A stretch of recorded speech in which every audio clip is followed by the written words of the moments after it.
राम जी को देखा था जो हमारे हर जन्म मरण में हमारे बीच में शामिल होते थे।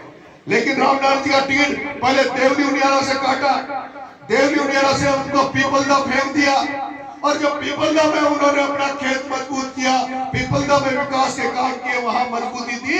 लेकिन दुर्भाग्य की बात यह है कि यहाँ का जयचंद, जिसको अभी दुर्गालाल जी गुजर साहब कह रहे थे, उसी जयचंद ने धन्ना सेठों ने सबने मिलकर और आदरणीय रामनाथ जी मीणा का टिकट पीपलदा से काट दिया। और आज दुर्भाग्य की बात है कि हमारे हाड़ौती का सबसे वृद्ध जन, सबसे वरिष्ठ नेता बिना पद के हमारे बीच में बैठे। और यही कारण है, यही कारण है मैं पिछले 2020 से इस हाड़ौती की जनता को जगाना चाहता हूँ, हाड़ौती के आदिवासी समाज को जगाना चाहता हूँ।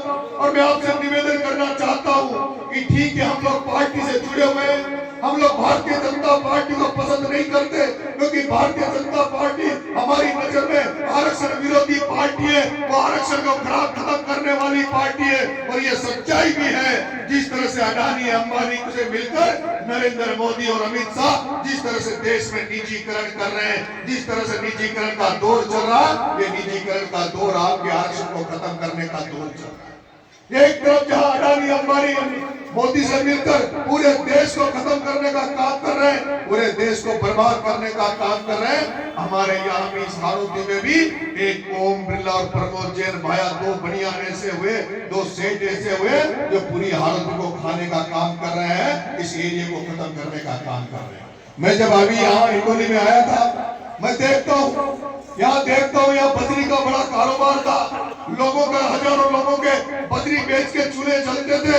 लेकिन आज स्थिति ये हो गई कि 22 नवंबर 2022 को कांग्रेस की सरकार में जो आपकी बनास नदी है, जो खारी नदी है, इसको ईआरसीपी के नाम पर, गाद के नाम पर, इसको सरकार ने ओम बिरला के व्यापारी साथी गड़िया जो गुजरात से आया, उस गड़िया को ठेके में दे दिया और उसमें रोज की 10 करोड़ रुपए का रोज का इनकम कर रहे हैं, 10 करोड़ रुपए की रोज की बजरी निकाल रहे हैं। अगर राजस्थान में सबसे बड़ा महाघोटाला है, 327,000 करोड़ का महाघोटाला तो तुम्हारे यहाँ बनास में चल रहा है, और जल्दी आपका बेटा उसकी लड़ाई लड़ने वाला है। उसकी लड़ाई इसलिए लड़ने वाला हूं,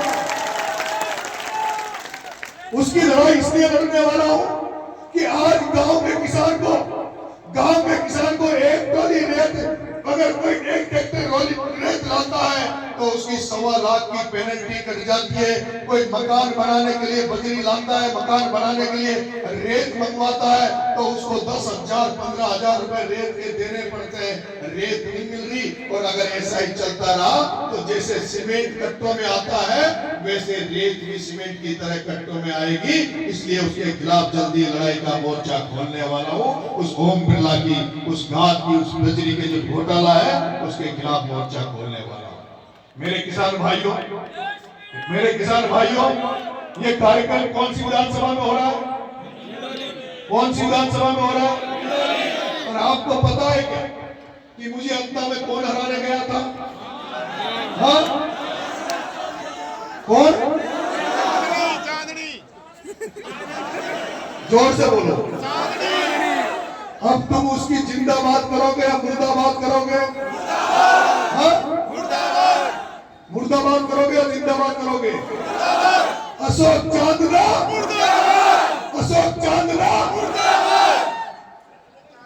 हाथ खड़े करके करना अगर तुम सही में तुम्हारी मन की भावना जानना चाहता हूं, तुम्हारी आत्मा की भावना चाहता हूं।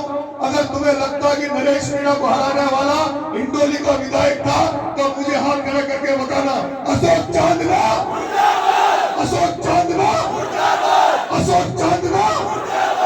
देख लो राजस्थान की राजनीति को जानने वालों, देख लो राजस्थान की राजनीति को जानने वालों, जो व्यक्ति मीणा समाज के इस बेटे नरेश मीणा को हराने गए, जो इस हाड़ौती की राजनीति में खत्म करने का प्रयास किया, जिन्होंने रामनाथ जी की राजनीति खत्म